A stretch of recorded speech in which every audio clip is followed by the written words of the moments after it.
But football without fans is not. You play a football match without fans, you've got nothing. It can be the greatest game in the world. If there are no people there to watch, it becomes nothing. Into Johnston. Johnson. And a goal by Johnson. Into Tueday. Larson. Oh, he's in. Henrik Larsson! That is sensational! Nakamura. He has done it. Isn't that just typical? The game is over. The Rebels have won.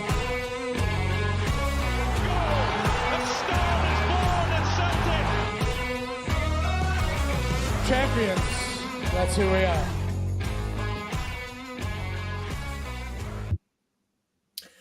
Hello, welcome to the Jungle Gym Tuesday Tic Talk podcast. We've got myself, we've got McGinty, we've got James. Put a wee spin in that, sorry mate. Welcome to the viewers, hope you're all doing well. It's another week that we're going to kind of catch up on for Celtic. We've got the Celtic and Kilmarnock game, the Champions League latest performance against Lazio, and on this day we'll get that feature in as well, and all in anything. There has been other things today, I believe, which has been related to global news, which we might be brave enough to tackle that hot potato. Fucking hell, we'll just chuck it to each other and say, "What's your?" What's your? Anyway, how are we all doing, McGinty?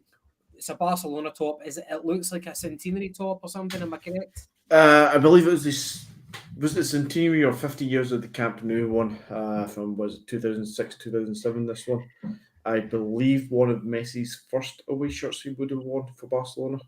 Back in time, I think it would have been number 19. Not that I've got that on the back of this one, but just one of Messi's early days. Can I actually continue with that for a second? Yeah. Like, Messi, what was your first ever memory? I'll start. I was at my mate's house and we're watching it was like Tuesday or Wednesday, Champions League night. And the first time I saw Messi was Barcelona away at Stamford Bridge. Messi, first time I'd seen him, and he managed to get one of their players sent off, rightly or wrongly. He probably a bit of the dark arts that he threw in there, but immediately got my attention for the way that he was playing. He was this wee guy, and he was just demanding the ball. He was playing on the right wing, which he did for a lot of his career. But he wasn't the main man. You still had Ronaldinho for that game, I'm sure. And it was Chelsea. I'm sure it would have been under Mourinho, but they got really, really frustrated with him. They were hacking the fuck out of him. That was the first time I remember Messi. James, how you doing? And same question to you. Aye, all good, mate. Difficult one for me to say. I think, I don't know the timeline, but I think they played Bayer Leverkusen, I think it was, away for him in the Champions League. And he went in a messy run. I think he bet the full team twice, scoring in a run, and then slotted it away. And it was the first time that I thought, aye, this guy's got to be the real deal. He's got to be one of the best ever. As I say, that might be quite late. I can't remember the year, but I just always remember the goal sticking out in my head. I'm sure it was Bayer Leverkusen they played. Aye, as I say, just went through the full team twice and then sticks it by the goalie as well. And McGinty, I know that I wouldn't say that you hero worship the guy. You're more of a Barca fan than, like worshipping Messi as an individual. Any idea that the first time you saw him? I honestly can't remember what the actual first time would be, but one of the early ones that will stick with everybody is obviously his Maradona goal, where he picks the ball up just inside his own half, skips by two players down the right wing, cuts into the middle, skips by another 5 players or something before turning against the goalkeeper and slotting it into the back of the net. Pretty much identical to Maradona's goal, wasn't it? Aye, it might have been like against Getafe or something, but something like that, yeah. You've seen the YouTube clips where they split it down the screen, Maradona and Messi at roughly the same position, doing exactly the same thing. And the symmetry between the two is unbelievable. It's astonishing. And I guess, whenever the next superstar emerges from Argentina, they would always say, "Oh, he's going to be the next Maradona." Let it happen to people like Pablo Aimar and people like that. But Messi, he was the heir. He was the true heir to Maradona's throne. But aye, there we go. So moving on for that. Did you hear the news that for international? So for 2028, is it Ireland and the UK have got going to be hosting the Euros? Is that right? Is that been confirmed now? Yeah, I know we're putting the bid in, sort of thing, but has it been confirmed that we've got it? The closest people were Turkey, and they've pulled out. So I think it's not been confirmed. It was confirmed today. It was Turkey and Italy were the kind of rivals, but they've went to 2032, so they've got 2032. They'll share that. How does that work, though? Does that mean Scotland, England, Ireland, Wales, and Northern Ireland all qualify automatically, or are they changing it up? Because normally the host gets straight in it. I heard that England have put in a request that they have to qualify, and I'd imagine that's just because they want to be in the habit of playing competitive games. But I think FIFA or UEFA would probably reject it at hand, because that's not part and parcel of how things work. They're just going to play tons of friendlies. I suppose it might come down to, when was the last time this kind of happened? Was it Japan and South Korea? Or was it Poland? Did it happen with Poland one time? For a joint thing, and I want to say they just let both teams in, but then that's just 2 teams. You don't need to make many allowances for that. But we're talking 5 international teams. That's a lot to let them in. I think it might be quite telling how that one pans out, because inevitably we all know fine well that England's going to host the most of these games. We know that Ireland, if they do 2 teams can get in, Ireland are going to take the second spot in that case, so it's going to be England that take the first one. But how do they justify that, and how do they sugarcoat that to the rest of the UK, who turn around and go, the fuck is this shit? Mm-hmm. Well, not that we need it. Scotland are going to qualify for everything going forward from here on out. I know that for the last Euros, was it not spread over like practically every country in Europe? Was it not like all over the place? That's mental. Are they not doing the same with the next World Cup or something as well? For the next 3 World different Cup, continents. Yeah, and they're bringing in South America because it's the 100 years. It's the centenary of the World Cup, so they're going to bring in Uruguay and I think another nation or 2 from South America. It's a bit crazy. I prefer the traditional, just stick in the one country, and that's that. Preferably not places which have got no association with football, and it's all about the money. Sorry, but anyway, right, guys. Celtic. By the way, to the viewers, thanks very much for tuning in. We appreciate your support. Get your comments coming. Right, okay, Celtic. We beat Kilmarnock 3-1 at the weekend. It was almost kind of back to the kind of high standards that we've set under Ange for the past 2 years. It was a really entertaining game. At one point, no, however, whenever Kilmarnock brought it back to 2-1, I felt there was a kind of a change in the atmosphere, and we felt this could go south. We were out of rhythm for a wee bit in the second half, but we managed to get it back. We managed to get the third goal in the end. Goals for Reo Hatate, Palma and Deila. We also had a penalty which was ruled out by VAR, originally given by the referee. McGinty, I think on the Jungle Gym's Twitter, which you have been controlling recently, with a bottle of whiskey by your side, judging by your comments. I did think that you did say that the referee's a cheat.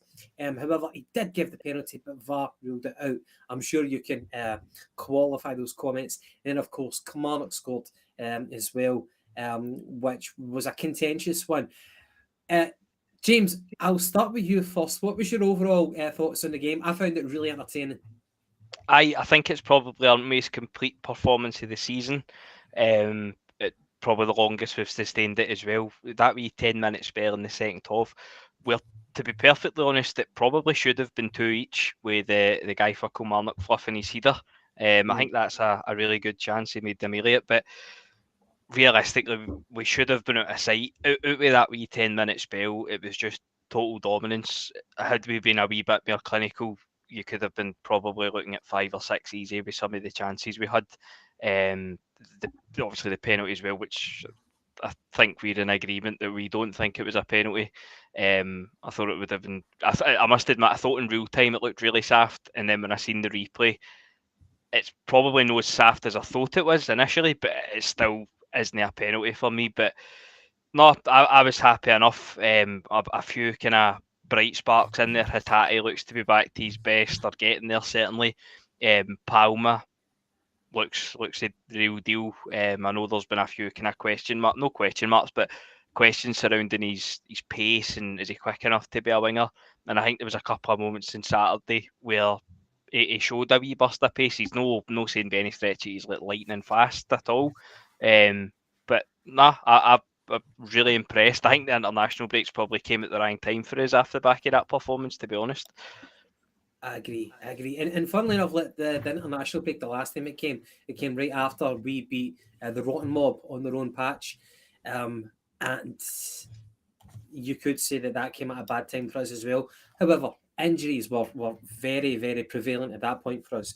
We're getting a lot of players back. McGinty, you did raise one of the questions. Is Reo Hatate now back to his best? Have you thought on that anymore? Are you able to kind of answer that?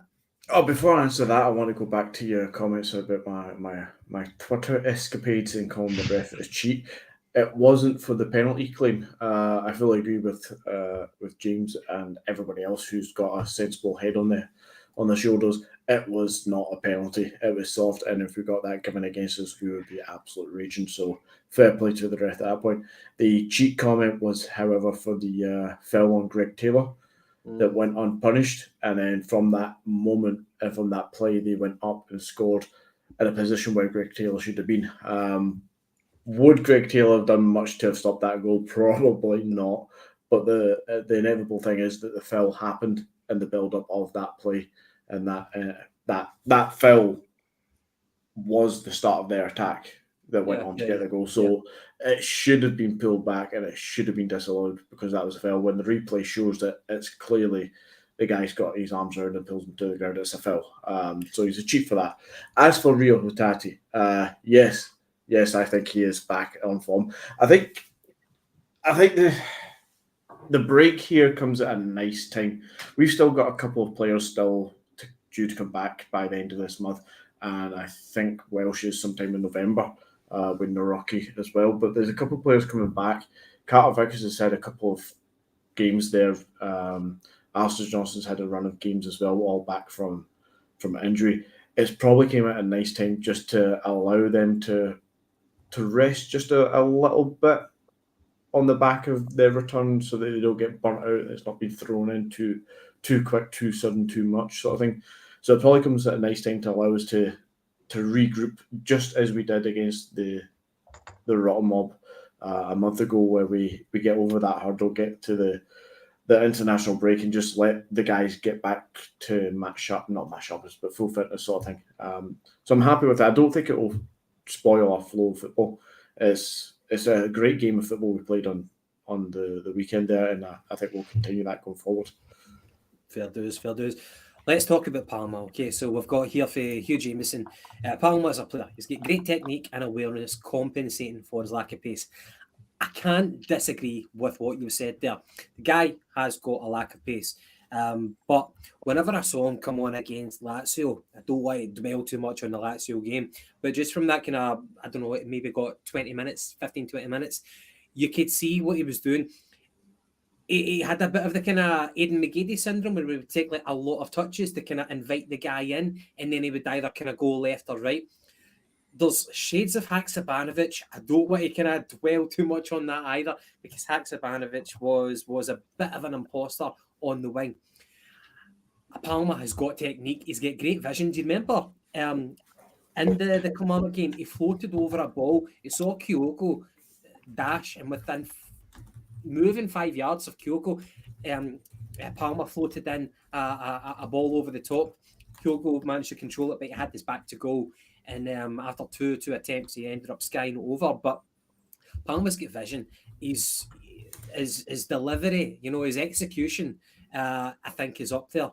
I think he's very aware. He's one of those players who's very aware of what he's good at. Knocking it past a player and then running onto it might not be his trick, but he definitely has other tools in the box. He might not be a like for like Jota, but I think he's got bags of confidence, much like Jota did. So I think he's going to be the closest replacement to Jota out of everybody we've got. So I'm not getting over the top and saying that he's, we've replaced Jota. I'm not saying that because he was a £25 million departure. But Palma looks to be a half-decent replacement. And I've got to say, I'm actually kind of glad that he never ended up at Ibrox, whether that was for money or whether that was smoke and mirrors. I know that his agent was, to an extent, touting him, but I'm glad that he's ended up at Parkhead rather than Ibrox. And I think he can make a meaningful contribution this season. I'd agree with that. I like Haksabanovic as well. I know people have drew comparisons. I didn't think Haksabanovic was terrible.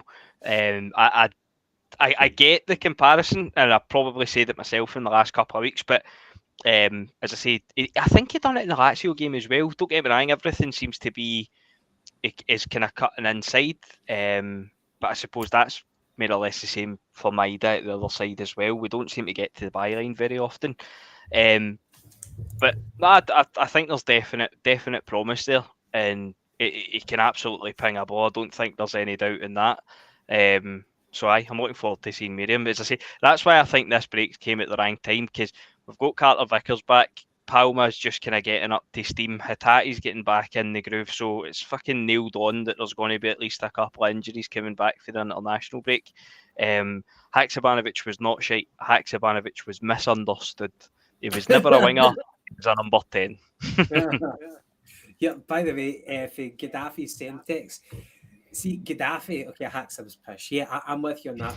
See your name. So Gaddafi was obviously the dictator of Libya. I used to always get Libya and Liberia mixed up. So you've got like two polarizing different figures here. You've got George Weah, who's like the president of Liberia, and then you've got Gaddafi of Libya. I always used to get it mixed up. Might Gaddafi won the Ballon d'Or. They get set about by a mob, didn't you? That's how he died. They get set about by a mob in his own country, I think. Anyway, we'll leave the politics for later. And for Danny, hopefully he looks like a player on the highlights. He's got what, 3 goals now. 2 of which are legitimate goals. 1 get chopped off against Lazio, tragically. That did you feel bad for him whenever he held his shirt up to the crowd after scoring against Lazio? Do you think he jumped the gun too early? He loves a celebration, didn't he? I think he scored, well, as you say, he scored 3 goals, but I think he's thrown in about 33 celebrations into his goals, man. Aye. I hope he does well, obviously, but time will tell. We'll be able to judge him by the end of the season, and I think he's one of those players who can make an impact against the rotten mob. We certainly will be looking to him. But Genty, do you think, again, just kind of finishing off with Palma here, do you think that he's nailed on to be, has he got that starting berth? It looks like Rodgers is happy to deploy Maida on the right, given Maida's a right-footed player and his crossing is poaching anyway. Are we really missing out? So are you happy with that Maida on the right and Palma on the left? And is Palma did enough to justify his place over the likes of Yang? Maybe. I think Abada's a shoe-in for the right side. I think Rodgers has bigged him up throughout the summer. He got his new contract. He then went on to speak well about Abada numerous times. Abada's injured just now, so he's not getting game time, obviously. But I think when it's all said and done, Abada walks back into that right wing spot. Whether or not people want to agree that he should or that he's good enough, I think his numbers speak volumes. I think he's a player that Rodgers would relish this opportunity to coach him and guide him and make him a much better player. So I think Abada does something that Rodgers doesn't like in a player. Abada's going to walk into that right wing spot every day of the week when he's fighting fit for it. The left side is up to Palma and Maeda. If it was me picking the team, I would always pick Palma at this stage based off the last couple of games and performances. But for some reason, Maeda is undroppable. Defensively, he's pretty good for a winger, but we don't want our wingers to be defensive minded. I think we're the big fish in a small pond. We attack more often than not. We need to support the front three. So for me, yeah, Maeda's good when it comes to the games against Rangers and possibly in Europe. Yeah, sure, but on the bulk and the whole of it, I'd rather see a guy like Palma. I just don't think Maeda's the guy that we need on the left wing. But he seems to always play, so I don't know what's in Maeda's contract. I don't know if he's got nudes of all the staff and the background staff at the Celtic. I don't know what he's got going on, but he seems to always get picked. But it's a tough one. But I think it's Palma and Maeda. They need to duke it out together. I would agree that I think that they're the two main wingers now, Maeda and Palma. Two different people. You've got speed and energy and stamina, and the age just doesn't stop. And then you've got Palma, who's the guy with the technique. I think it's good to have two different types of wingers. James, what you said about Palma, where you know that he's always going to kind of come into the inside. Like Arjen Robben was the exact same. Like he had that trick and he would do it over and over again because he was so good at it. Even if the defenders knew that's what he was going to do, it was just so difficult to defend against. See, in terms of Abada has never really been a first pick for Celtic. Only when we've been depleted with numbers does he always get a regular game. But when everybody's fit and firing, Abada has never, claimed that jersey for his own. And I think that's still for this season. James? I think this was meant to be his breakthrough season, but you know what I mean in terms of he would have been. Aye, exactly. Aye, because obviously we Jota and Maeda last year, and Maeda is a fucking totally different debate to be had. But as you say, he was always first pick. So was Jota, understandably. Abada's numbers are excellent as well, as McGinty says. So it was a great option to have off the bench, and he stepped up time and time again. He scored the goals off the bench as well. I think this year was the year, as you say, that he was going to step up. So it's probably, obviously, he'll be disappointed as anybody that he's got that injury at that time, because he was starting the games when Rodgers had just come in. Sorry, for the time being, while he's out, I don't think Yang has showed next to nothing. I think, if we're being honest, there is potential there, but I think he maybe needs a wee loan, or maybe even to play that Abada role coming off the bench for a year or so, to kind of, I don't know, just to get a feel for Scottish football, really, because as we've said on here before, he's looked all right, but no more than that. So I think for the time being, Palma's got that jersey off Yang, and then it will be interesting when Abada comes back, because as much as it wasn't mega money we paid for Palma, he was your big signing this summer, in comparison to everybody else we signed. So it will be interesting to see if, when Abada's fit and firing, if he keeps the jersey. I don't think we'll drop Maeda, rightly or wrongly. So I think it'll be between Palma and Abada, and it'll be interesting when he's back who Rodgers goes with. Aye. Let's move on to another figure who people have written him off, Liam Scales. Now, Liam Scales, since he started, and again, it's because we were depleted by lack of numbers. He's not been, like, amazing. He has made mistakes, however. I think he's justified his place, and it's really good to have a left-sided centre back. It's kind of worked in our favour. I think over the course of it, he's been reliable. Whether he can maintain that, time will tell. It'll be difficult to say. Surely, whenever everybody is back fit, people like Naroki, you would imagine that Scales will be dropped for that. You would feel a wee bit for him, but at the same time, compared to when Brendan Rodgers came in, he probably didn't know much about him. He probably expected to punt him to Aberdeen, but fate has worked in his favour. He's done very well. I'm really, really happy for him, especially the man in the match performance against Rangers.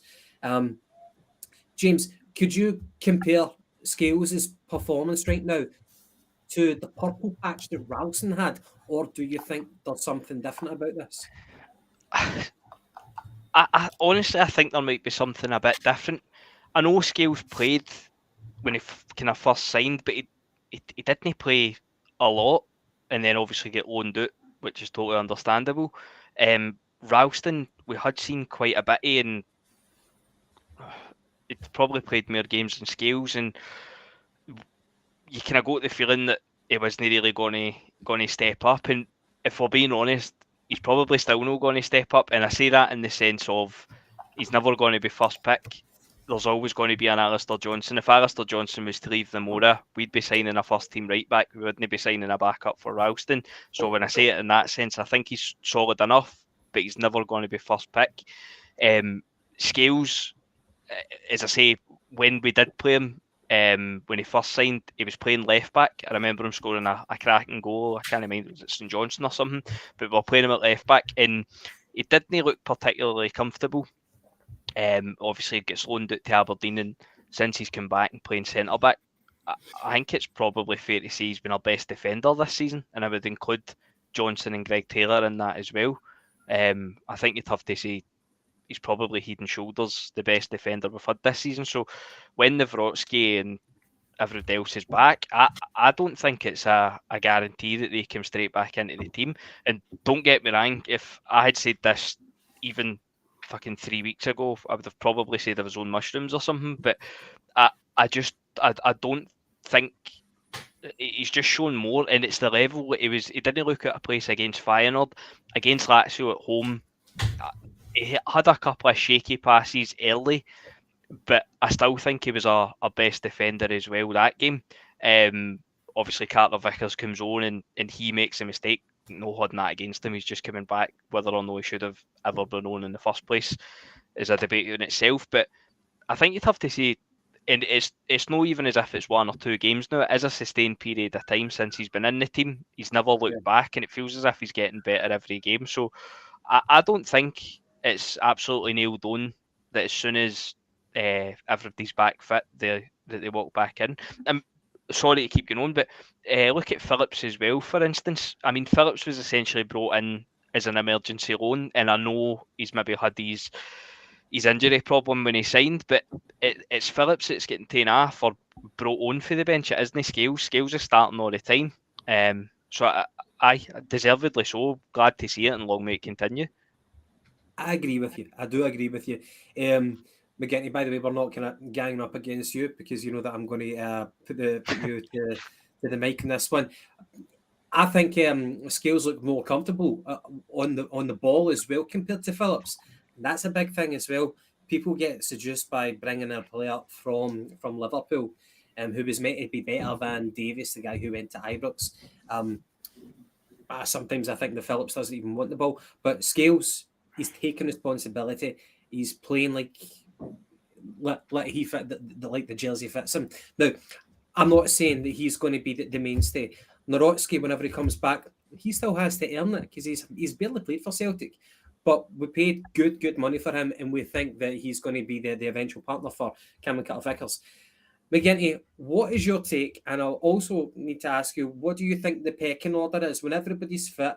Even if you think Nawrocki's above him, where do you think Lagerbielke comes into play?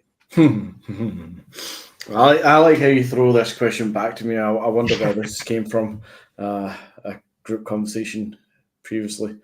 Carter Vickers is obviously top of the tree. Number one centre back is all about who's going to partner him. If Starfelt was still here, it would automatically be Starfelt. Lagerbielke has obviously replaced the outgoing Starfelt in numerous ways, from his agent being the one who says, look, I'm taking Starfelt away from you, here's somebody else to replace him, to just, whatever. Nawrocki was the guy who was signed to be third choice to those two. So the partnership for Carter Vickers is kind of up for grabs. However, in the pecking order, Nawrocki is the guy who's closest to being the partner of Carter Vickers. So I think once he's back and fully fit, that's probably the most natural pairing and partnership you'll see. Lagerbielke is the third choice as far as I'm concerned at this point, and probably rightfully so from the club's perspective, from the manager's perspective of going forward. We should be looking to Lagerbielke being that third choice and stepping up to that level. Whether or not he does it is another matter. The problem Lagi Bielka has is that Scales is outperforming him and rightly deserves to be starting most games, especially when we don't have everybody fully fit right now. So Scales partners Carter Vickers for me going forward until the Rocky comes back and or until Lagi Bielka can somewhat step it up.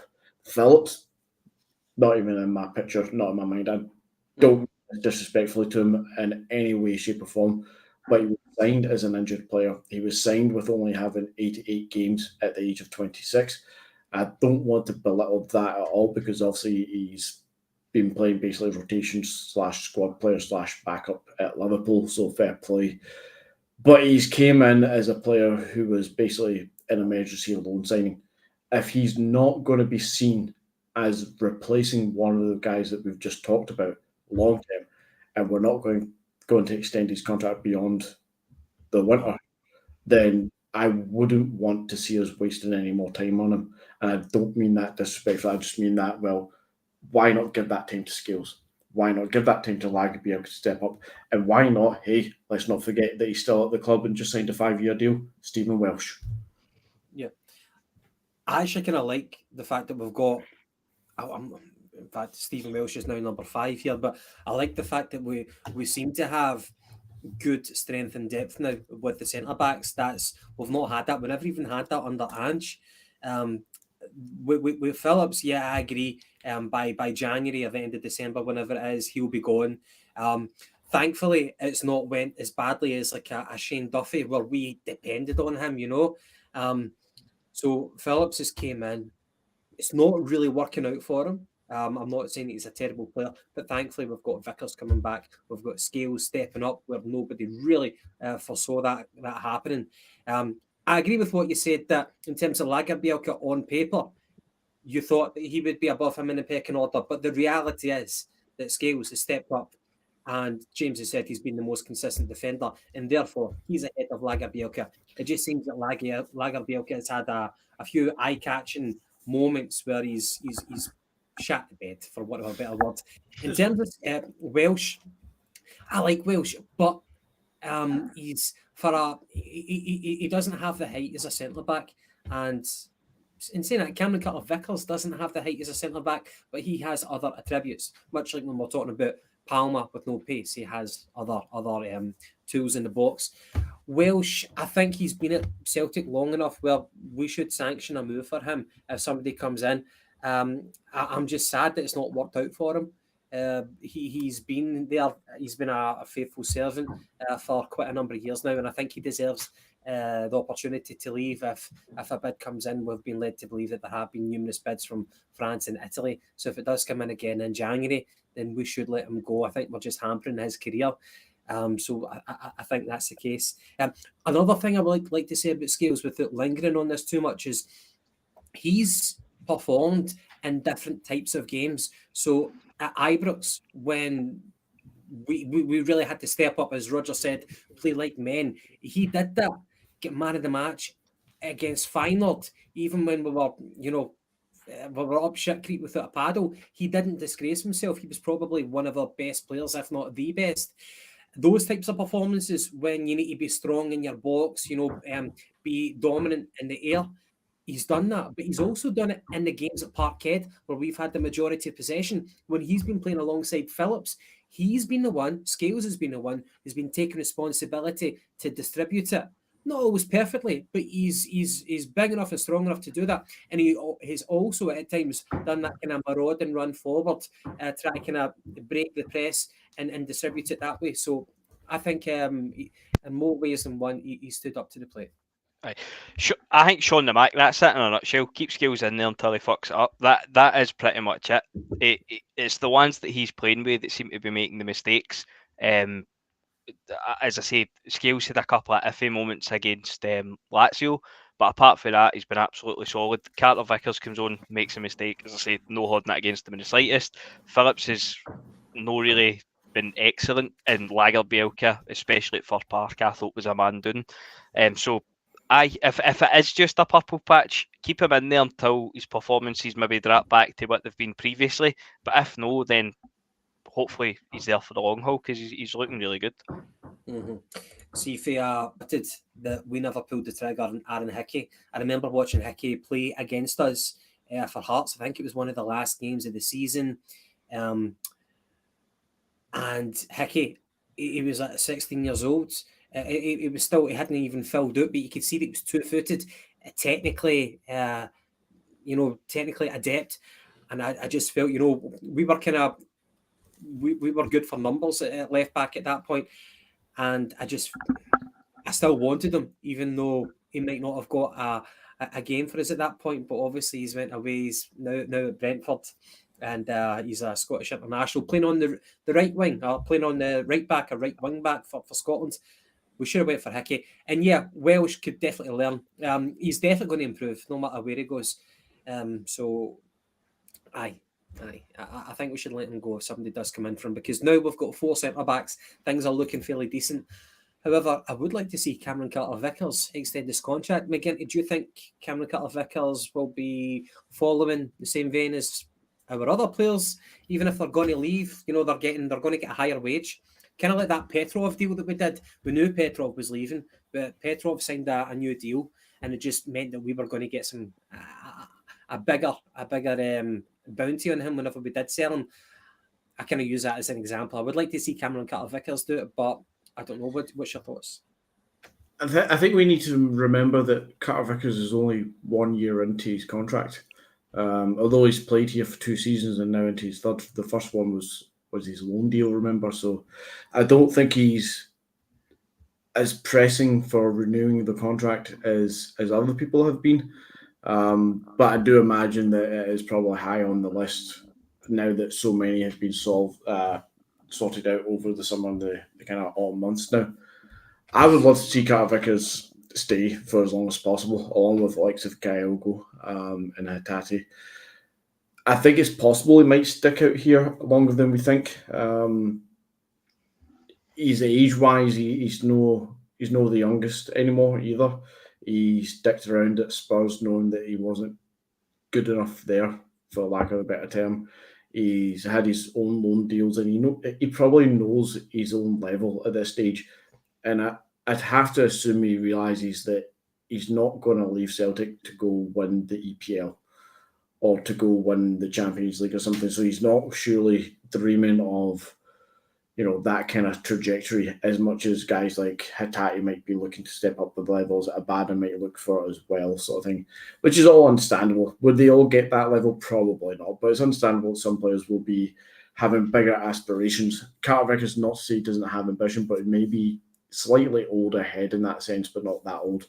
He might just realise that, like Joe Hart did eventually, like Scott Sinclair did as well, he finds his level where he can actually enjoy his football, earn a good wage, have a good career, and have some medals and some trophies in the cabinet, sort of thing.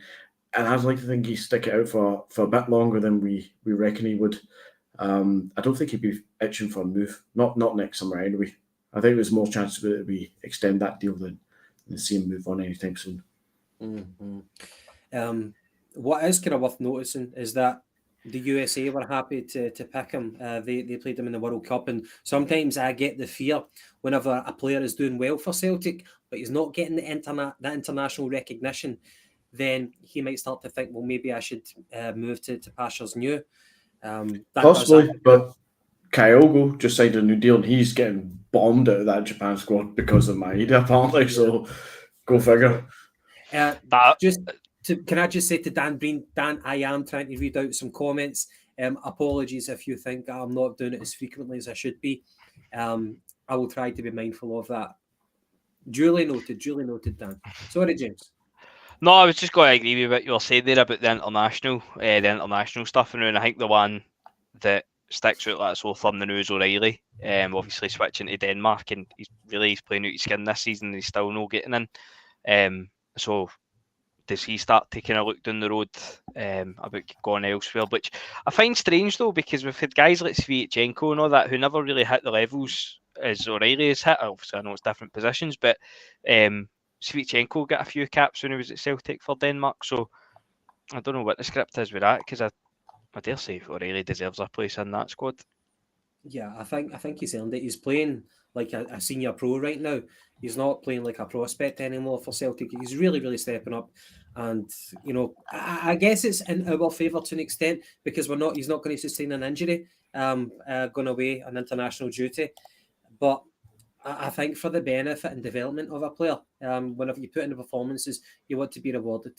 So that's not really happening right now for O'Reilly. He's still young enough, but I think his performances do merit it. Guys, did you see the comments for a past Celtic player in one of the tabloids recently, Colin Kazim Richards? Oh, what a bell end. So he was talking about the worst ever coach he had, and he said it was Ronny Deila.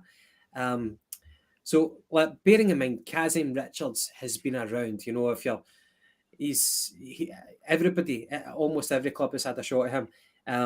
But he said under the time with the Norwegian Ronny Deila, he said that he learnt nothing under his management, and he felt that he was stale. He said that Deila struggled to motivate and communicate with the squad. His tactical knowledge was poor.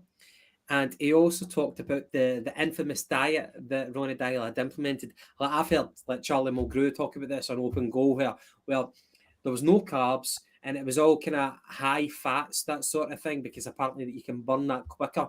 Although I remember Charlie Mulgrew saying that he felt so weak playing football at that time whenever he went, whenever he adhered to that diet. But Kazim Richards, he called it unorthodox. So carbs were banned from the canteen, and it focused on feeding the players only meat. He said,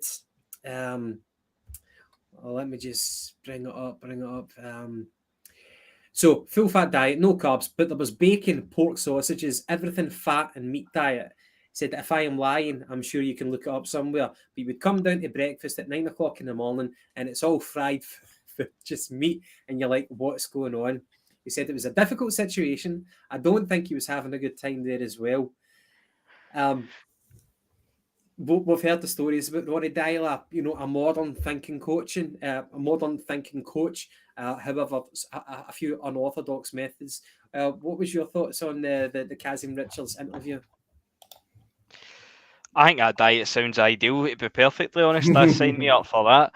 But I always find it interesting because it's always the world beaters that came out and badmouth managers and things like that. And I mean, you look at the guy's career. Celtic's by a mile the biggest club he's played for, and the guy was absolute dog shit. He scored a great goal against Hearts, but out with that, he done absolutely nothing. That was at the time of Carrollton Cole as well. Just two absolute nobodies. Probably no fair to Carrollton Cole. He's not in his mouth, but Colin Kazim Richard, an absolute nobody that done absolutely nothing. And look, Ronny Deila is my favourite Celtic manager. I know a lot of people's got a lot of time for him. He was a nice guy and all that spiel, but the football in the park wasn't great. Still won the league and things like that. Arguably, you could say we were on for a treble until the Cali game. So, they just did pay absolutely no attention to what Colin Kazim Richards' fucking opinion is in anything football related, to tell you the truth. And it's not as if Ronny Deila's went on to dig out a no bad career for himself anyway. That's true. That's a fair observation. I remember Paddy, whenever Kazim Richards was brought up, Paddy would say that at one time he wore a wig. I don't know if any of you guys remember that, but yeah, apparently he wore a wig, according to Paddy anyway. Can I ask, so one of the comments here... Before you roll on though, Gavin, I'm just having a look at how many teams he actually plays for. Holy fucking shit. From 2004 from 2004 until last season there, which is just under 20 years, he had 18 different fucking clubs. The longest spell I think he had was 2007 to 2011 at Fenerbahce, and he spent a year at Toulouse in 2010 then. So almost every fucking season he was at a different fucking club. And this guy's fucking questioning the diet and mentality and the quality of club here. Fuck me. The guy's he's not even a good journeyman at that. He's just a fucking shit player who couldn't find a fucking home. As James says, it's always the world beaters that fucking come out and blame somebody else for the shite fucking careers and the shite fucking attitudes that they've got. Fuck off, Callum. However, it is kind of interesting that he picked Deila, because I don't think he's got a bone to pick with Celtic as such. Can I ask one thing? So for James Floyd, Celtic in the Champions League and another 60 million next year, we will just sit and grin. I think it was Peter Martin who said that with Celtic getting the 60 million for the Champions League for next year, it will just widen the financial gap. Could you guys tell me, if we win the league this season, which we're on course to do so, are we guaranteed a Champions League entry, or do we have to go through the qualifiers, or does the coefficient that are points that are gained or lost this season, will that affect what happens next? So it's the coefficient's always 5 years rolling. It's 1 year behind the season that we're in. So this season's doesn't affect next season. That's already been predefined at the end of last season. So no matter how good or bad we do this season, doesn't affect what happens for qualification next year. I've not seen it official anywhere, but I have heard from quite a few sources / social media accounts that apparently it is automatic qualification again. I was under impression it was just last year and this year, but seemingly it's going to happen again for next year. But then it all changes up again, doesn't it? With the formats. James, do you know, or Emd in the comments, if we get automatic entry into the Champions League next year? I thought that this year was automatic, but I thought that was the last year. But again, I've just read that on Twitter as well. I stand to be corrected. But see, to be honest, see if we bank 60 million, 160 million, 360 million, are we really going to go out and spend any more? I mean, I know we've no really went on to talk about the Lazio game yet, but you cannot tell me that if we hadn't went out and spent just a wee bit more money on a couple of more players of better quality, that we wouldn't be sitting here talking about our first win in the Champions League for 10 years. Well, that's what I posted on Facebook earlier on last week at some point. It's exactly that thing. And I'm not slating any of the players that are at the club currently. They all play as best they can. Some of them are superb players. Some of them we could improve on. But it's blatant that two of the positions that we are screaming out for was a Jota replacement properly and a left-back position, and along with a goalkeeper. Right. But see, the Lazio game, yeah? Yeah. So look at the Lazio game. Look at even the game in Holland as well. But especially the Lazio game. If we had those two players, left wing and a left back, of the caliber of a Jota and the equivalent of Alistair Johnson, but on the left, if we had those two players at that level, I think that's a totally different result. Because we clearly, and we've shown this previously, even under Ange in the Champions League as well, against Real Madrid and stuff like that. And I'm not saying we're at the same level as Real Madrid. We're not, of course not. But we can actually take the game to these teams, Gladbachs, Anderlechts, Feyenoords, PSVs, whoever it is it happens to be, Lazio's or us. We can take the game to them. But it's always the same outcome for Celtic, isn't it? Where something happens, we give away a daft free kick, they score a fluky deflected goal, they score late on the 96th minute or something, and it's always the hard luck story. We are literally 2 to 5 players of that caliber away from not having the hard luck story and actually being able to go out there and score 3 goals and say, look, fuck you, we're just controlling and dominating this game. I'm not saying we're going to do that against Real Madrid and Barcelona's and PSG's, of course not. But against the rest of them, we should be going into these games confident, not sitting there biting your fingernails, looking between the fingers of your hands and shit, and worrying that we're going to concede some daft fucking hard luck story again. It's not hard. It really isn't hard. And as you say, 60 more million, 70 million in the bank, all the rest of it, just go sign a couple of fucking good players. Quite a telling one here from Sean Mack. So financial prudence is okay. It's affecting the success of the club in Europe. They're happy with domestic dominance. I don't think anybody could disagree with that. So the Lazio game, it kind of ties into, what we're thinking about, what went wrong. So Celtic get beat 2-1, and McGinty, as you said, if we never had bad luck, we would have no luck at all. So Celtic go 1-0 ahead. I was so happy for Kyogo getting that goal. It was a great start from Celtic. Maida, the architect, drives in from the right, plays it to O'Reilly. First touch pass to to Kyogo, who slots it under the keeper. Whether he meant it to put it through his legs or not, who He does. knows? Who cares? He opened his account for the Champions League, and that was a major criticism of him last year. So he knows that he can do it now in Europe. But we concede another goal, or we concede a goal. We go in at half time, one each. The second half was a different story. We had really good spells in the second half, but and at one point we think we've got it.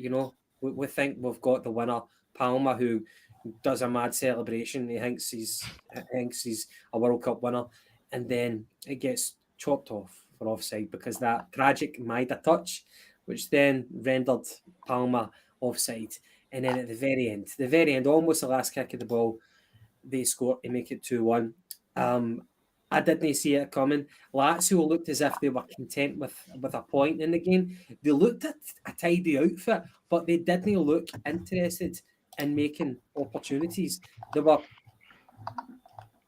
kind of playing within themselves, Lazio. There's something very wrong with them because they've obviously got good talents.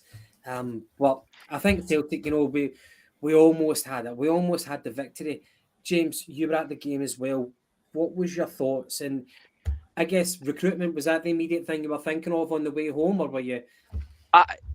Honestly, I think that's the most annoyed I've ever been coming out of Parkhead after a game. And we played relatively well in it. It's not as if we went out and got hammered and they ran all the tappies. It's just, I honestly find it very hard to take any positives for it, because if you don't take any points in Europe, then it's pointless. But you can play as well as you want. If you're not picking anything up, then hard luck. Do you know what I mean? And like, that's us played. We've come out of Parkhead, even the away games, Leipzig, Shakhtar, Feyenoord, and then Lazio last week there. And probably universally we've said they were there for the taking. We should have bet them. We could have bet them. All the games we've took 2 points, and it was 2 points against Shakhtar Donetsk that hadn't kicked the ball in the league for however long because of obviously what's going on out there.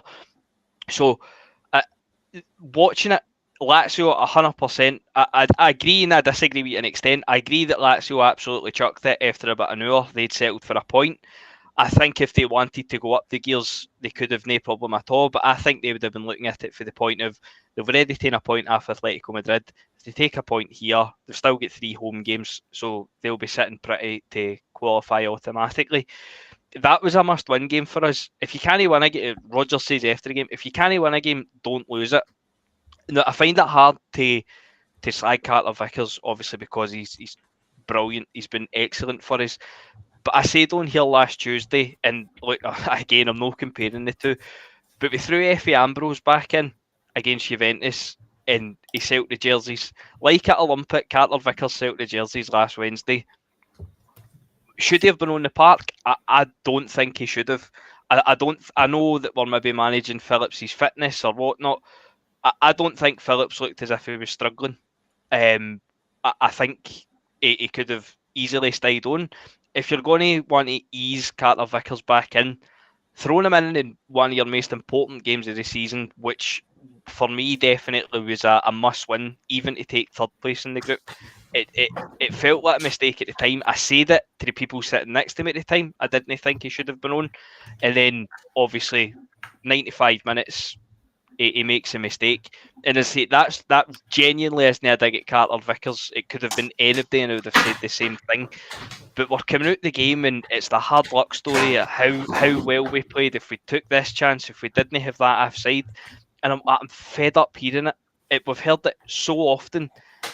At what point do we start saying, no, see if we went out and we signed a new goalkeeper, see if we went out and we signed a left back, see if we signed another central midfielder, and it's not a slight in Callum McGregor, Hatate, O'Reilly, it's not a slight in anybody that's there, but there is just a sheer lack of physicality in that team.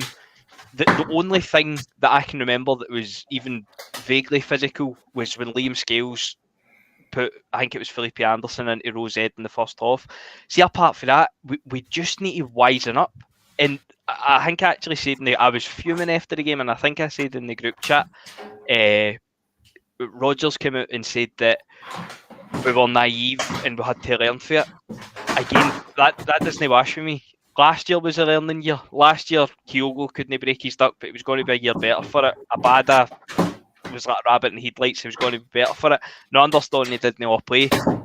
But was that team going into the Champions League this year? Is it any better than the team last year, or is it worse? I wouldn't even say it's kind of stagnated. I would say it's worse. I'd say the squad's in a worse place now. So we can play as well as we want, but if we're coming out with no points, then you've got to point to recruitment. And it's 2 games where I just feel any physicality in that team, and we would have taken 3 points definitely against Lazio. Feyenoord kind of took care of itself and went down to 9 men, to be fair. But I'm sick fed up playing teams in Europe and saying they didn't look like world beaters. If they don't look like world beaters and they're still beating us, what does that make us on this level? So that's the thing. You say the final game we went down to 9 men. That's maybe, I get what you mean about the midfield. We need 2 different midfielders in there. Not to replace McGregor, Hatate, or Riley, who are obviously the main trio, but we needed potentially a defensive midfielder who can shore up. But you know what? We didn't need to shore up against Lazio and Feyenoord. What we needed against Feyenoord was not to bring on Thiago home. We needed to bring on somebody who has a bit of mental experience at that level and would just come in and do the fucking game and do the job. And I'm not saying anything critical of Home, but Home runs around and goes into that challenge naively, and he lifts his leg continuously, and he lifts his foot, continuously, and he gets himself stupidly sent off. A more wiser, experienced head who knows the game inside out doesn't put that challenge in, not when we're already down to 10 men and risk it all in that sense.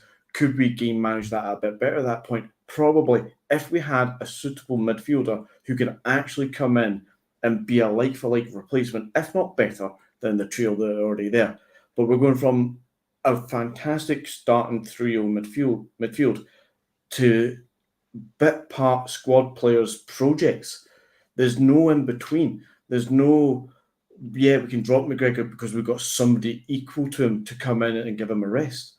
It's, do you want McGregor to play, or do you want us to give a random project a chance, or loanee a chance, and hope that they might step up because one day we might get a couple of quid from them? There's no depth of quality.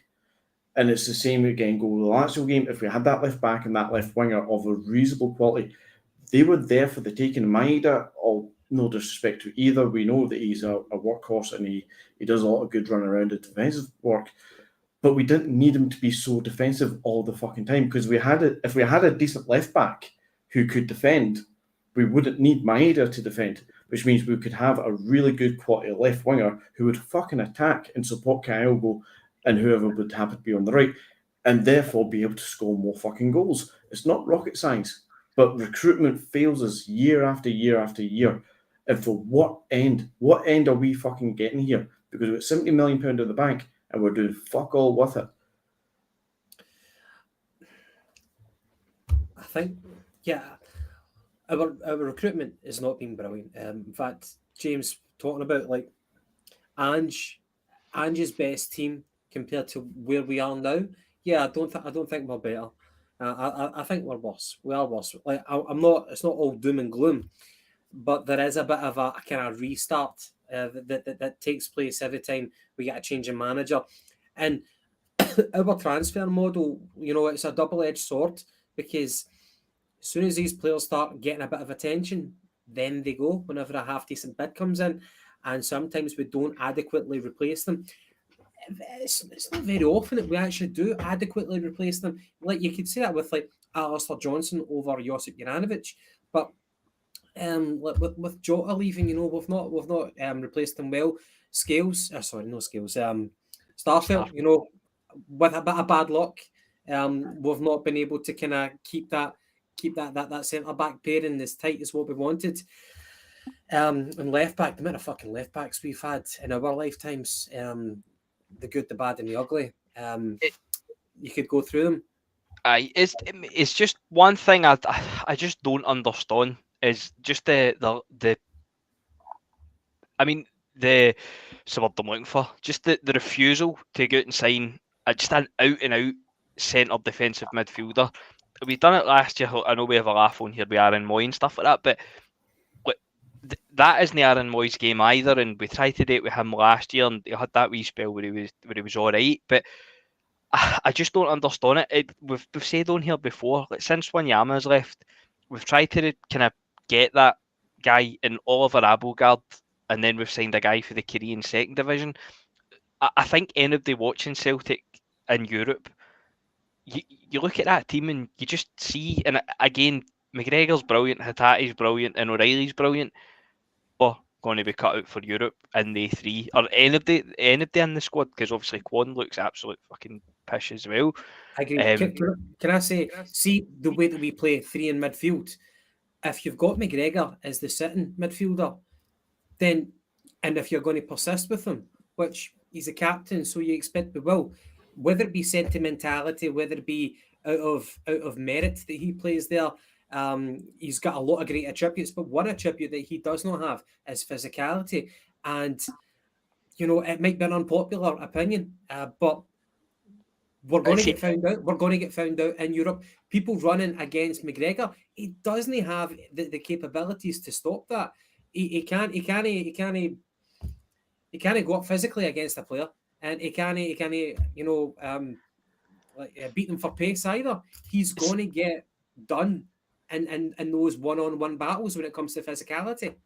Aye, see the final game for me. That was my main takeaway for the game. Don't get me wrong, I don't think McGregor had a great game regardless that night, but asking McGregor to play that role, and I know we've kind of done it to death on here, and I've said I still think McGregor should be playing further forward regardless of the squad. I think that's where he plays his best fit by.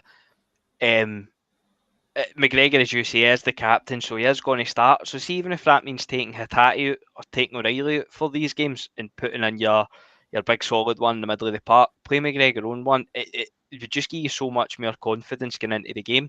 I mean, going into that game, we all agreed it was must win, and then the team line comes out and you're looking and you're like Yang and Maida on the wings. Don't get me wrong, Maida does excellent for the goals, but Yang's shown nothing, and Maida is fucking, to say he's hit and miss would be an understatement. And a lot of the time when you're looking for a goal, it's more missed than hit. He must be the most frustrating player we've ever had at Celtic, even including Samaras. But I think that's his European fit we're done for us this year. I don't think we'll get third in the group. Maybe that's a wee bit defeatist, but I don't see us taking anything off Atletico Madrid. I think Lazio will beat us away, and it'll probably be another hard luck story at home to Feyenoord in the last game. That's the thing, we're going to need... You have to assume Madrid are going to do this both times. We have to hope that Lazio therefore do Feyenoord to then get into the last two games where we actually outdo both Feyenoord and Lazio, and basically hope that Feyenoord crumble at this stage. But if Feyenoord get one more victory, it's absolutely fucking gone for us, even for third place. It's just so fucking frustrating, guys. Sitting here time and time again talking about the same fucking shit. We can all see it, but we don't do anything about it. But it's even more frustrating when you see that the club seem to pay it lip service, signing Abelgard and fucking Moy, and who else was it we fucking signed under Ange as a defensive midfielder, and it was always McCarthy. That's what it was. It always just seemed like we were trying to sign somebody just to say that we did get that defensive midfielder in to shut the fans up, and it's like we've done it again this year. We won. Like, you tell me that we can't sign a defensive midfielder from Europe, that we can't go to the Austrian league, the Swedish league, the whatever fucking league, and we can't sign a reasonably good standard defensive midfielder. We have to go to the second division in Korean football to find somebody who would actually sign for us. Fuck off. There has to be a defensive midfielder worth their salt at our level. I mean, who's the defensive midfielder for teams like fucking Midtjylland or fucking Salzburg? Maybe not Salzburg, they're probably feeding their fucking players to Leipzig anyway. But you know what I mean? Why are we not going to these mid-table French teams and find out who the defensive units, the water carriers are, and signing these guys? Can I say, Look, if you're going to spend good money on a defensive midfielder, then you need to know that that's going to be the main threat to Callum McGregor's position. Sure, So but that's not Kwon. We need to. Oh yeah, totally. Look, for Dan Breen was saying. By the way, James, I agree with you. Europe's done. The first game was our Shakhtar moment. You know, we Feyenoord. You know, they were there for the. You know, I hate to say it, they were there for the taking. We shot the bed. We get 2 fucking men sent off. That was our Shakhtar moment where we needed to draw some blood early in the game, and we failed to do so. We've get beat against Lazio. So yeah.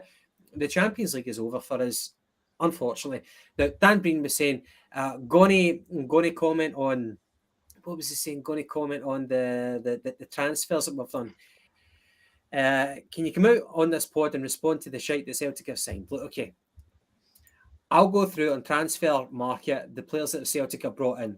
Naroki, good money that was spent on him, but he's injured, jury's out. Lewis Palma, what I don't like about him is the fact that we waited to the 11th hour before we bought him. However, he might be one of the better players. Laga Bielka, no, 3 million. No, I think the guy's not good enough. Home, I like him, but he's not going to get into the first team right now. Yang, nah, he doesn't look. He just looks like the run-of-the-mill type of signings that we make. Not good enough. Telio, jury's out because he's injured. We've not seen enough of him. Kwon, he looks like a fucking bomb scare. Awata, look, the guy's obviously strong, but we've not seen enough of him. If he was that good enough in training, they would have got a shot right now. It's just cameo appearances right now with Awata. So all indications are Awata is not good enough. Phillips, you know, what can you say? A loan signing. Bernardo, he's only 21. Same kind of deal as with Jota, a loan to buy for Benfica. We don't know. I would like to see what he's doing in training right now to see how he's holding up against his counterparts in the midfield. I can't give an opinion about Bernardo. Who else? I think that's everybody that were brought in. Anybody that I'm missing for the recruits this season?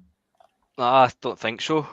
No. See, to be honest with you, see, there's a couple in there. See, at home, I don't think home showed a lot either. Bernardo, purely because we haven't seen him, hasn't shown anything.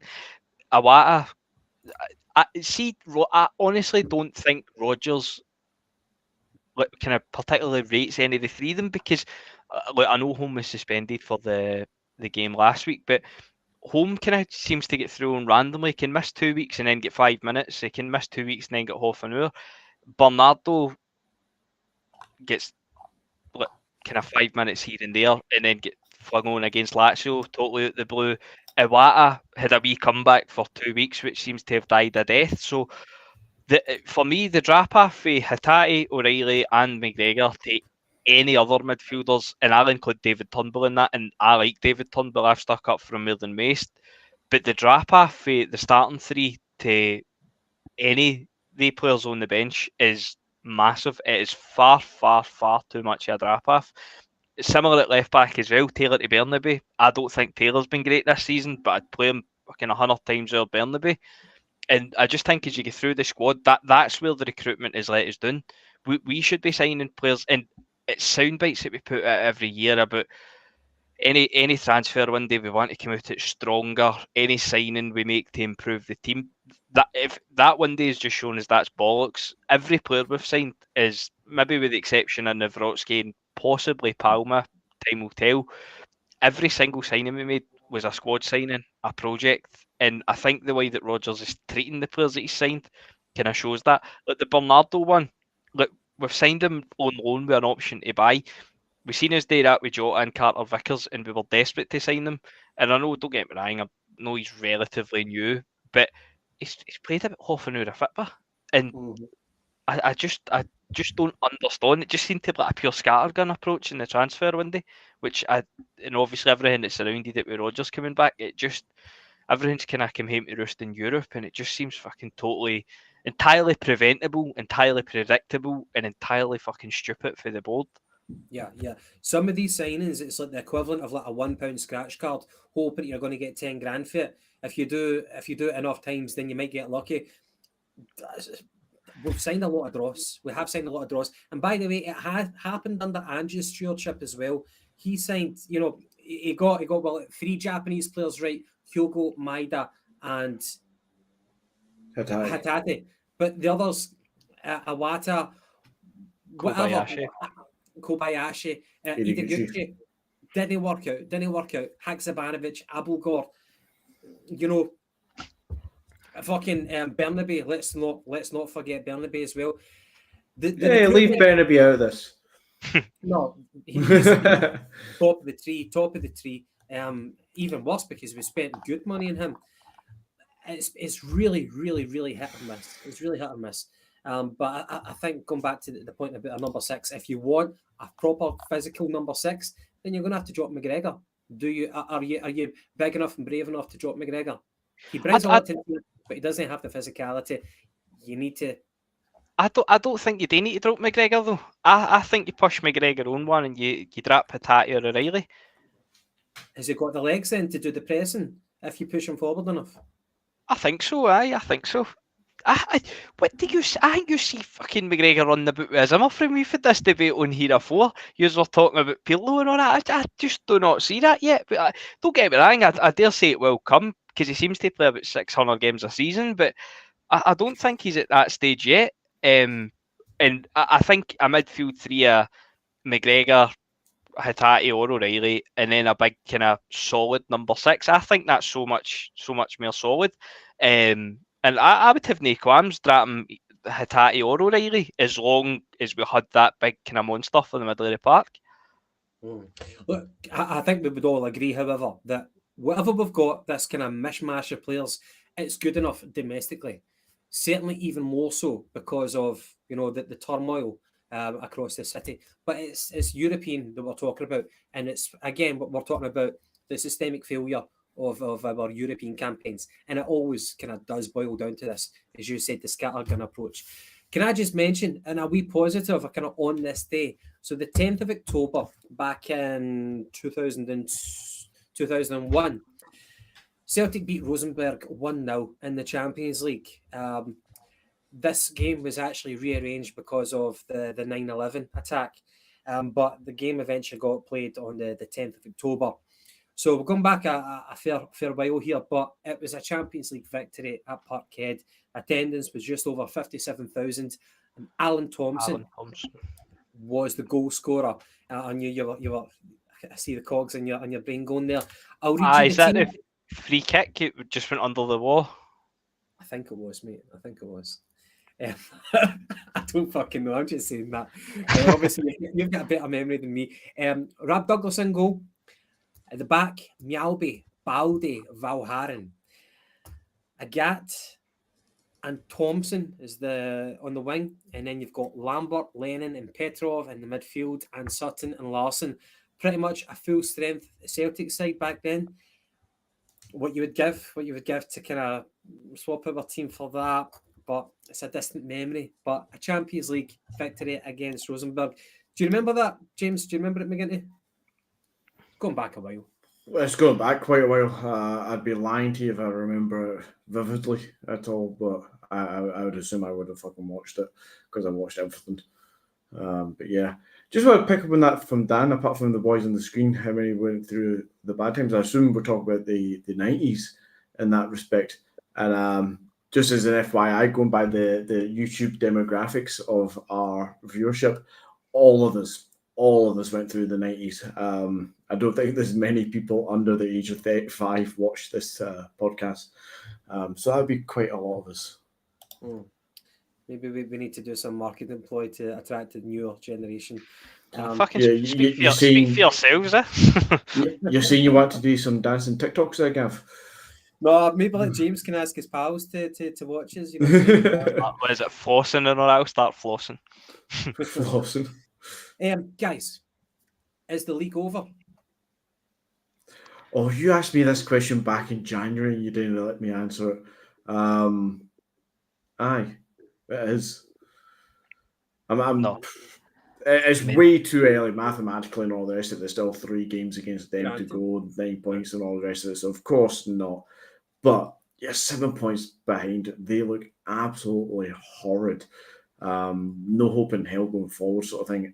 We look to be slowly but surely, progressively getting better and better. I'm not going to call the league. I at least want to get to January before I do that again, but it's pretty much a fucking foregone conclusion in it. It's ours to throw away. Mental talk. No, Ours to throw away. Not it's yours to throw away. It is not finished by a fucking mile. How far were we behind under Ange, and how poor did we look? And we won the league that season. Not saying they're going to bring in an Ange, and well, they might be bringing in fucking Diet Ange. But no, I by no stretch of the imagination am I even close to calling it.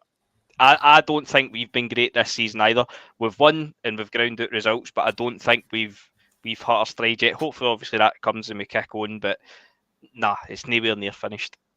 One thing I was thinking is, see if it wasn't Brendan Rodgers, okay, say it was just whatever, some other manager who was overseeing us so far this season, I wouldn't be, like feeling a sense of security. Like, I wouldn't feel a sense of comfort that we are going to win the league. But because it's Brendan Rodgers, you cannot have faith that he will be able to guide us to another championship. So I think we will win the league. Yes, it's not over, but we just need to make sure that we don't shit the bed. But it's ours to throw away because it's Brendan Rodgers. And I agree with you, James. The performances haven't been great with Plunge. Or are you just saying, is he? It's not been us. I think he's just assuming it's going to be him. It was between him and Muscat, I think. But I think that Clement was the favourite. Was he with Genk, Bruges, and then he get sacked after like one season at Monaco? Is that correct? Is that? Yeah, he was Monaco last year. Let's see if I can bring up any fucking stats on the guy. A year and a half he had at Monaco, 76 games, 39-1. So why is he 50% win rate? Yeah, is what it is. Does he have any physical attributes that we can take the piss out of? He won one Pro League with Genk. That's it. Oh no, he won the Pro League with Bruges. Won the league, aye. Yeah. To be honest, out of the names that was mentioned with him, probably realistically, I think he is probably the best they could have got. Like, I know next to nothing about the guy. But when it would be a signing that would actually make some logical, sensible football sense if they were to go for this guy. Youngish manager, not had a massive career to be told that he's absolutely fucking honking shite or an absolute world beater where he's out with their grasp. He's within their grasp if they wanted him, but it's the Huns. When have they ever done anything right in this sense? They usually go for the most staunchest of staunch managers. They'll be hoping beyond all hope that Davis and Alex Reeve string together 4 results in a row and just give them the job, to be honest. That's a fair point. Bring in Alex Ray. Who would have thought it could have got any fucking worse and funnier? Bringing in Alex Ray. It's good. That is good. The banter has been fantastic. Guys, I think we'll wrap it up for this evening. I know that we've got this every time, Francis. This every time, and that is one of my pet hates about this club. So much so that we never compare ourselves to European football. I've said it a few times on the podcast and to the guys off the podcast as well. If you look at Scottish football, we're at the top of the tree, and we do everything we do is to keep ourselves there and no more. But see, if you look at us in the European market, we're at the bottom of the European League almost. We're bottom feeders. We're fucking whipping boys of the European League. We need to start doing better there in the transfer market to actually build ourselves up that fucking hypothetical league table. See, last point. Okay, last point.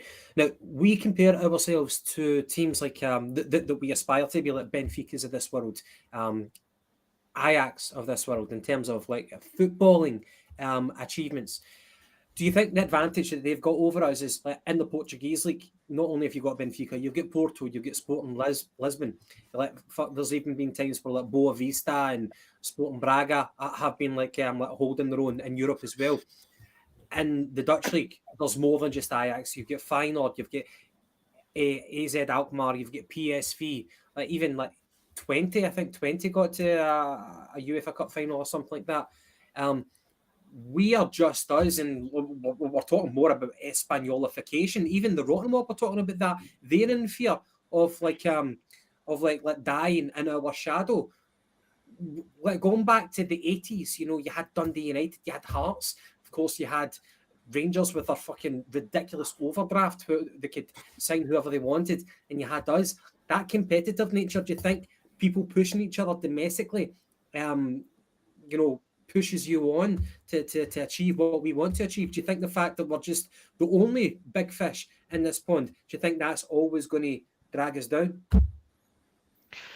Well, that's what I keep meaning. We need to change what pond we see ourselves in.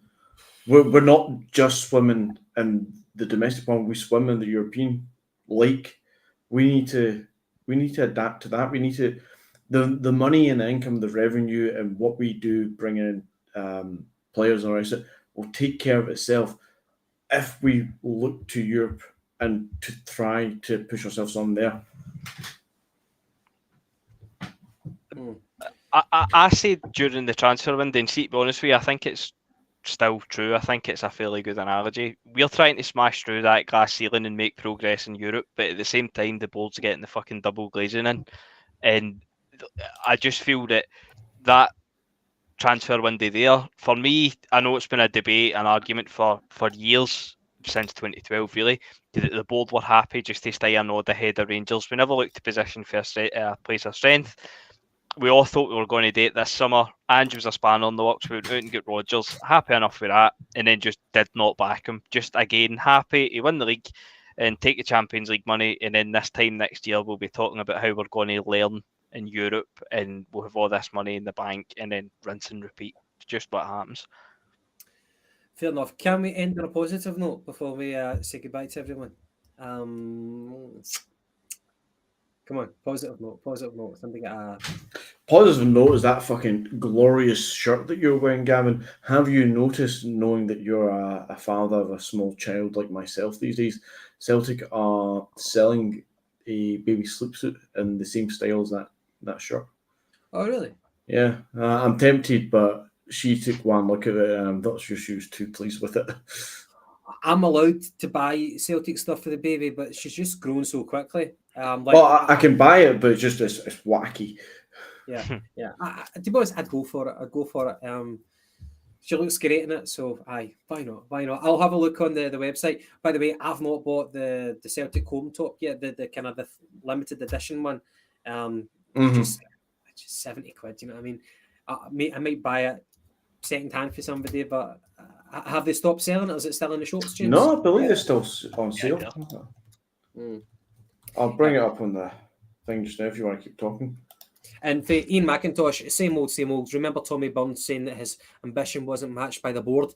You know, it's happened so often. Do you remember that soundbite for Postecoglou to say that we're going to be dynamic and aggressive in the transfer market? If a player leaves, then we're going to replace him with a like-for-like quality, if not better. That's just a soundbite now. Yeah. Like whether the board said, right, that's him gone, thank fuck we can go back to the old ways, slip into the old habits, you know. We wanted to believe it. And everything that Postecoglou said, we were kind of eating out the palm of his hand, you know, for a period. It's true, though. I mean, if you look back the last, 20 years or so, Fitbit's moved on so much. The money, obviously, is mental. We're never going to be able to compete against the top level that we once did. I agree with that. But we're still paying the same transfer fees as we did 20 years ago. Is there any other club in world football apart from the top tier that's still doing the same? I'm going to sit 1 week and actually go through some of these kind of numbers for you, James. Not just for you personally, but I keep putting these little bits up on the message boards and stuff, and I never sit down and actually think it right through and plan it all out. But look at Celtic when we had Rodgers for the first time on the back of Ronny Deila, where we had the top of the Lisbon Lions stand was closed off. I think we're hitting about 54 million in revenue turnover. A year, 2 years later, with the Rodgers effect, it was like 102 million turnover. It was the best we've ever done. And last year, on the back of a treble with Ange and all the feel-good factors and everything that was going on, I think we smashed, it was 104, 107 million that we just smashed again. Proof is in the pudding. How you doing, Paddy? Proof is in the pudding that if Celtic are doing really well, if Celtic push out and support, like the board supports the fucking squad, the fans will back that again tenfold sort of thing.